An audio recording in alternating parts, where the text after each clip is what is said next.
राधे राधे मेरे YouTube family. आटे का बना बिल्कुल स्पॉन्जी सा सॉफ्ट नाश्ता आप सभी के लिए लेकर आई हूँ। बहुत ही हेल्दी है। तो इसे बनाने के लिए सबसे पहले हमें ना यहाँ पे आधा केजी मैंने लिया है आटा। मैं आधे केजी आटे में ले रही हूँ। और ये जो आटा है ना बिल्कुल ही अलग वाला आटा है। जो हम लोग रोटी बनाते हैं ना वो वाला आटा नहीं है। ये आटा थोड़ा दरदरा होता है। आप अगर बाजार में जाकर मांगते हैं तो कई जगहों पर मिल जाता है और कई जगहों पर नहीं मिलता है। इस गेहूं के आटे का नाम है सुपर फाइन आटा। अगर ना मिले तो रोटी बनाने वाले आटे से भी आप बना सकते हैं।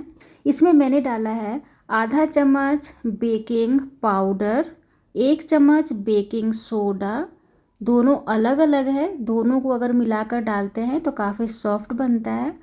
थोड़ा सा मैंने नमक डाल दिया है और 1 चम्मच मैंने चीनी डाल दिया है।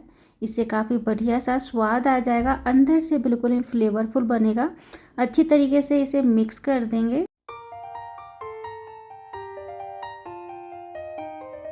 अब इसमें मैं डाल रही हूँ दूध। तो दूध जो है वो गुनगुना है। मैं इसे दूध में ही गूंदूंगी। लेकिन अगर आप इसे पानी में गूंदना चाहते हैं तो आप पानी को गुनगुना कर लीजिएगा, उसके बाद गूंद लीजिएगा। जैसे नॉर्मल रोटी बनाते हैं उस तरीके से आपको गूंद लेना है। पर दोस्तों अगर आप दूध में इसे गूंदते हैं तो बहुत ही फ्लेवरफुल अच्छा सा स्वाद आता है। तो आपको जो भी मन हो दूध में या फिर पानी में उसमें गूंद लीजिएगा। और ये देखिए ये थोड़ा सा ना अभी चिपचिपा सा है आटा। तो अब इसके ऊपर से ना थोड़ा थोड़ा घी लेंगे। और दोस्तों ज़रूरी नहीं है कि घी में ही बनाएं। अगर आप रिफाइंड तेल में बनाना चाहते हैं तो उसमें भी बना सकते हैं। पर मोस्टली मैं थोड़ा घी का यूज करती हूँ ताकि स्वाद काफ़ी बढ़िया आए और बहुत ही खाने में टेस्टी लगे। तो चम्मच से मैंने 3 से 4 बार इसी तरीके से घी को लिया है और इसे गूंद लिया है काफ़ी बढ़िया से। ये काफ़ी बढ़िया से अब ये गूंद गया है। तो अब इसे बस एक बर्तन में रखेंगे। आप चाहे तो इसी बर्तन में छोड़ दीजिएगा। बिल्कुल ही नॉर्मल आटा आपको सॉफ्ट सा गूंद लेना है। और रखने के बाद ना 1 चम्मच और ऊपर से घी डाल देंगे ताकि ऊपर का जो लेयर है ना वो सूखे नहीं। और इसे कम से कम 1 घंटे के लिए छोड़ देंगे। और कोशिश कीजिएगा गर्म कपड़े से ना इस तरीके से ढक देने के लिए। मैंने एक स्वेटर लिया है और स्वेटर से ना इसे कवर कर दिया है। अब यहाँ पर एक चटनी बनाएंगे। तो इसके लिए मैंने धनिया पत्ता लिया है, उसे बारीक बारीक काट लिया है। थोड़ा लहसुन डाला है और हरी मिर्च डाला है और थोड़ा सा मैंने सूखा हुआ पुदीने का पत्ता डाला है। और इसे थोड़ा सा पानी डालकर काफ़ी बढ़िया सा पेस्ट बना लेंगे। और थोड़ा सा नींबू डाल दीजिएगा और स्वाद अनुसार नमक डाल दीजिएगा। हमारा बहुत ही अच्छा सा चटनी बनकर तैयार है।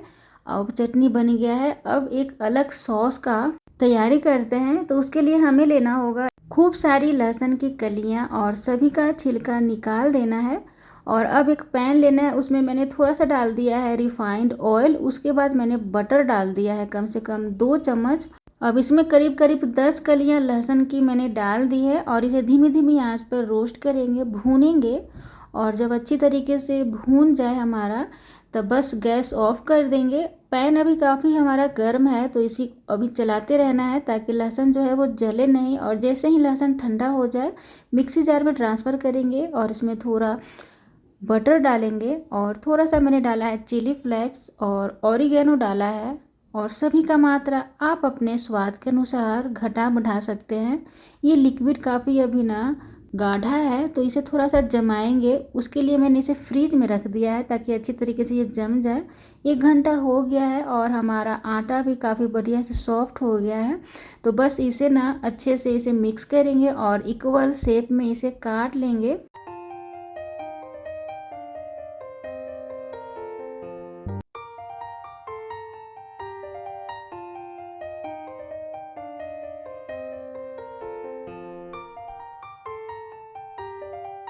अब एक एक लोई आपको लेना है और ये थोड़ा बड़ा लोई है क्योंकि मैं एक ही बार में बहुत सारा मात्रा में बनाना चाहती हूँ, इसलिए मैंने बड़ा सा लिया है। और इस तरीके से ऊपर नीचे शेल्फ पर और आटे पर रिफाइंड ऑयल डालिएगा। और डालने के बाद आप बढ़िया से इसे रोटी पतला बना लेंगे इसका। और कोशिश कीजिएगा बहुत पतला बनाने का। लेकिन अगर आप मोटा भी बनाते हैं तो कोई इशू नहीं होता है। लेकिन अगर ज़्यादा पतला बनाएंगे तो वो ज़्यादा अच्छा बनता है। तो इस तरीके से आपको पतला बनाना है, जैसे आप रोटी बनाते हैं सेम उसी तरीके से आपको बना लेना है। और जो हमने ना बटर का जो सॉस बनाया था लहसुन और बटर का फ्राई करके, उसे मैंने फ्रीज में रख दिया था। तो इस तरीके से ये टाइट हो गया है, तो बस इसके ऊपर डाल देना है। और उसके बाद जो हमने हरी चटनी बनाई थी उसे भी इसके ऊपर स्प्रेड कर देना है, अच्छी तरीके से फैला लीजिएगा। उसके बाद यहाँ पे थोड़ा सा धनिया पत्ता मैंने डाला है। अगर आपके पास हरा वाला प्याज है तो वो भी काट कर डालिएगा, बहुत ज़्यादा अच्छा बनता है। और उसके बाद इस तरीके से आपको रोल करना है और बिल्कुल ही टाइट करना है, धीरे धीरे आराम से आपको पतला पतला रोल करते चले जाना है। एक धागा लेना है आपको और धागे की मदद से इसे पतला पतला सा काट लीजिएगा इस तरीके से। अगर आप नाइफ की सहायता से काटते हैं तो वो सही शेप नहीं बन पाता है, लेकिन अगर आप धागे से इस तरीके से काटते हैं तो बहुत ही अच्छा सा ये शेप बन जाता है। मैंने इसके अंदर हरी चटनी और बटर लहसुन का पेस्ट डाला है। आप इसके अंदर चाहें तो आलू का चोखा बनाकर डाल सकते हैं, या फिर जो आपको पसंद है उसे इसके अंदर फिल कर सकते हैं। अब इसे बनाने के लिए एक स्टीमर लेंगे। मैंने यहाँ पे मोमो स्टीमर लिया है और इसके ऊपर से सूती का कपड़ा रख दिया है। आप चाहें तो बटर पेपर भी रख सकते हैं, या फिर आप चाहें तो ये इडली मेकर में भी बना सकते हैं। इस वाले पोर्शन में आप रख दीजिएगा।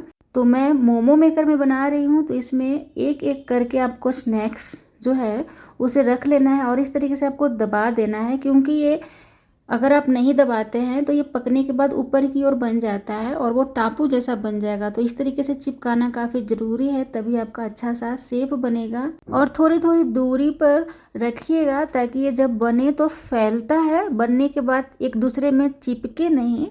और इस तरीके से आपको स्टीम कर लेना है। 15 मिनट के लिए आप स्टीम कीजिएगा। और ये आपके रेसिपी के ऊपर डिपेंड करता है कि आप कितना मोटा पतला बना रहे हैं। अब हमारा 15 मिनट हो गया है और देखिए बहुत ही ज़्यादा सॉफ्ट फ्लेवरफुल टेस्टी सा बनकर तैयार हो गया है। ऊपर से हमने जो बटर का सॉस बनाया था लहसुन और बटर का, उससे थोड़ा सा ग्रीस कर लीजिएगा। धनिया पत्ता, ऑरिगेनो और चिली फ्लेक्स से इसे सजाएंगे और देखिए कितना सॉफ्ट ये बनकर तैयार हुआ है।